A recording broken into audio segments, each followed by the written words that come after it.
Here we got their old machine. Traditional 12-volt battery connection, super stinky. Got a gauge on it. This thing puts out a lot of pressure. It's definitely not regulated to 1 PSI. Said it likes to blow off fittings. Built-in compressor, though, so I would not use this thing on evap systems. So this is what I got.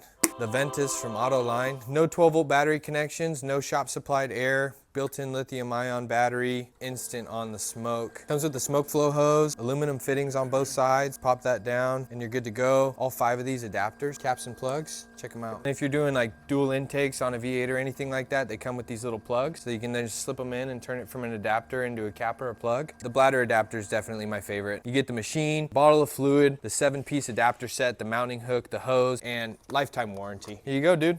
Brand new smoke machine for you guys. You guys can tear into it. Fill it up till you get to max and you're all good. It'll take 70 hours to run through that entire bottle. Yeah, the nice thing is I've never had this machine spit oil. Branded flashlight, all their own little branded adapters and connectors. If you use a Streamlight, it kind of blows out the whole shot and it kind of hides the smoke, but you use a nice little solid flashlight with it and you can see a lot better. They put a lot of thought into the design. Thanks for letting me come by. Hope you guys enjoy it. Irvine Motor Work, Irvine, California.